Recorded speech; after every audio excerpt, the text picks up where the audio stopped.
जाएंगे तो सारे के सारे वीआईपी जो है आपको यहाँ पर नजर आने वाले हैं। बड़े बिजनेसमैन हो कि तमाम पॉलिटिशियंस हो वो आपको दिखेंगे। और साथ में अगर आज कोई सबसे बड़ा वीआईपी है, वेरी इंपॉर्टेंट पर्सन, तो वो उस कॉन्स्टिट्यूएंसी का मतदाता है। जी हाँ, उधर मनोहर लाल खट्टर फिर सुनते हैं। आपको इस बात के लिए गौरवान्वित महसूस कर रहा हूँ कि मैंने इस अपने पोलिंग बूथ पर पहला वोट डाला है। क्या कहना चाहेंगे सर, क्या कहना चाहेंगे लोगों को? मैंने प्रातःकाल उठ करके संविधान को स्मरण कर, अपने आराध्य देव को स्मरण कर और आज ये वोट डाला है। मैं जनता को यही कहूंगा कि इस लोकतंत्र पर्व में बढ़ चढ़कर भाग ले, 100% मतदान करें। और उसमें पार्टी के नाते अपील है कि भारतीय जनता पार्टी को अधिक से अधिक वोट डालें। सर, लग रहा है मुकाबला कैसे देख रहे हैं सर इस बार? मैं पूरे लोकसभा के सभी 9 की 9 विधानसभा में 1 या 2 बूथ सब जगह जा करके और सायंकाल तक मुझे लगता है मैं सभी 9 विधानसभाओं में एक बार होके आऊंगा।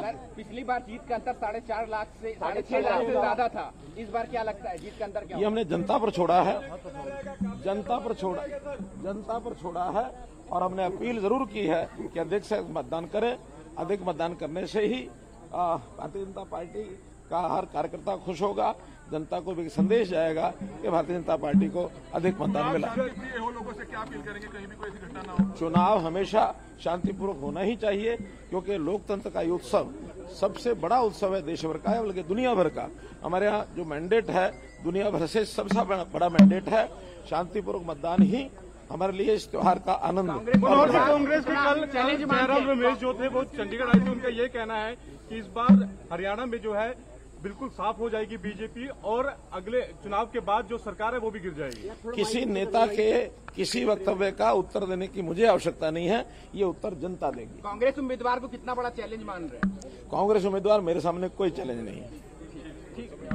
बहुत बहुत धन्यवाद। दिव्यांशु बुद्धिराज ये है युवा कांग्रेस का चेहरा, जिनके लिए अभी कह रहे थे मनोहर लाल खट्टर कि वो मेरे लिए कोई चुनौती नहीं है, क्योंकि सेफ सीट पंजाब जो वहां पर पंजाबी वोटर्स हैं वो मेजॉरिटी में है। और पिछली बार की जो जीत थी वो 6,56,000 थी, सेकेंड हाईएस्ट ये आंकड़ा था। इधर फिर बुला रहे हैं अरुण हमें रोहतक में, जहां देख रहे हैं हम कि लाइनें जो है आगे बढ़नी शुरू हो गई हैं।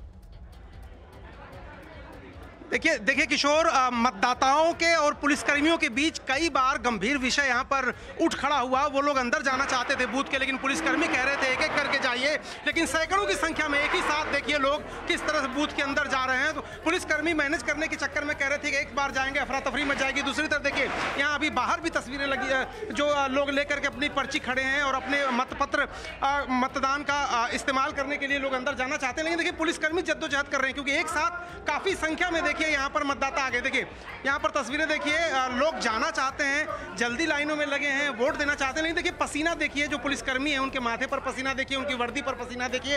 ये जो टेम्परेचर बढ़ रहा है आगे ना, वैसे ही थोड़ा बहस भी हो रही है मतदाताओं और पुलिसकर्मियों के बीच, क्योंकि यहाँ पर कई बूथ हैं और कई 100 लोग सवेरे सवेरे आ गए हैं। आप देखिए दिल्ली के लोगों को ये तस्वीर देखनी चाहिए, बाहर जितने उससे कई गुना अंदर लोग हैं। अगर मैं तस्वीरें दिखाऊं आपको, जरा अंदर आइए कमलदेव जी, जरा तस्वीरें दिखाइए, हर बूथ की तस्वीरें दिखाइए। आप कहीं भी देखेंगे आपको लोग ही लोग नजर आएंगे। जरा इधर दिखाइए, पूरा कॉरिडोर भरा हुआ है मतदाताओं से। इधर का आप देखिए सैकड़ों मतदाता इधर हैं। दूसरी तरफ अगर मैं दिखाऊं तो इधर का कॉरिडोर पूरा भरा हुआ है, यानी लगभग 1000 के आसपास मतदाता अगर मैं देख पा रहा हूं अंदर बाहर मिला करके, जिसको कहते हैं ना भर भर के लोग घरों से निकल रहे हैं वोट देने के लिए। और अभी तो 7 बजे शुरू हुआ है, अभी तो 7 बजे शुरू हुआ है मतदान और रोहतक में एकदम बाहर निकल के आ रहे हैं लोग। दिल्ली में ऐसी तस्वीरें नहीं दिख रही हैं, हालांकि गर्मी यहां पर भी बहुत है। इधर रवि हमें बुला रहे हैं। जी रवि।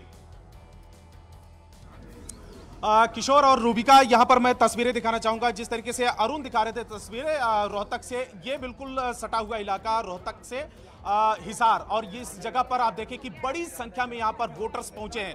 लेकिन सबसे बड़ी बात यह है कि यहां पर जो मैनेजमेंट है चुनाव आयोग का बहुत शानदार दिख रहा है, क्योंकि लगातार जो अंदर लोग मतदान का इस्तेमाल करने के लिए जा रहे हैं, एक महिला और एक पुरुष को ही अलाउड किया जा रहा है एक साथ में। लेकिन यहां पर कुछ खास व्यवस्था की गई है। हर किसी वोटर्स के माथे पर आप देखिए कि एक चंदन का टीका भी लगाया गया है। एक फीलिंग दी जा रही है कि किस तरीके से आप आज के दिन आप बहुत ही महत्वपूर्ण है। दूसरी तरफ मैं तस्वीरें दिखाऊं कि ये जो पिंक बूथ है, यहाँ पर 2 छोटे मैं रोक रहा हूं रवि आपको। अमित पांडे में बुला रहे हैं, वहां बांसुरी स्वराज पहुंची हैं। हाँ किशोर, देखिए आप ये तस्वीरों में देखिए बांसुरी स्वराज हैं, ये यहाँ पर आई हुई है देखिए, और सीनियर सिटीजन लाइन में लगे अपने संभवतः पिता के जी के साथ आई। ये भी जाने माने वकील रहे हैं और अब इनके साथ यह पोलिंग बूथ में एंटर करते हुए नजर आ रही हैं। बांसुरी स्वराज की यह तस्वीरें हैं और ये खास तस्वीरें हैं, ये वोट करने पहुंची हैं। ये इस बूथ की सबसे पहली वोटरों में से एक हैं और इससे पहले उन्होंने झंडेवाला मंदिर में दर्शन किया और अब यहाँ पर आकर उन्होंने अपना वोट देने की जो सुराज पॉल जी के साथ, अपने पिता के साथ, पूर्व राज्यपाल भी रहे सुराज पॉल जी, उनके साथ आई हैं बांसुरी स्वराज वोट देने के लिए। तो हम देख रहे हैं कि ये दिल्ली में वीआईपी तो आ रहे हैं वोट देने, लेकिन आम पब्लिक उस तरीके से निकल के नहीं आ रही है। अमित सिंह हमें बुला रहे हैं आजमगढ़ में। अमित, आजमगढ़ में क्या हाल है?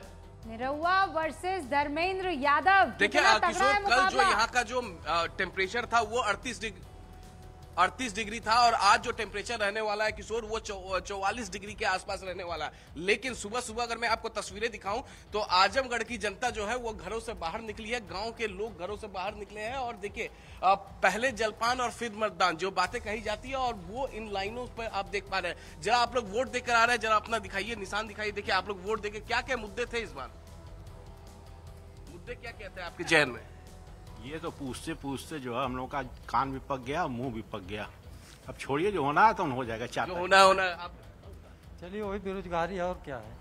नहीं, अच्छा मुझे ये बताइए, आप लोग जिस तादाद में यहाँ पर निकल रहे, शहरों में उस तरीके से निकला, आज टेम्परेचर भी बढ़ने वाला है, यहाँ पर ज्यादा रहने वाला है 42-44 डिग्री के आसपास, तो इसलिए आप लोग सुबह सुबह निकल गए? हाँ, टेम्परेचर को देखते हुए सुबह ही निकलते हैं। जाना पड़ता है ना, काम पर जाना पड़ता है।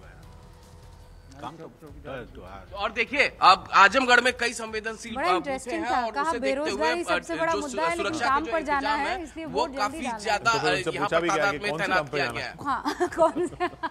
जी अमित, बड़ा इंटरेस्टिंग ये इनपुट था। बेरोजगारी सबसे बड़ा मुद्दा है लेकिन काम पर जाना, और जनता जनार्दन है भाई।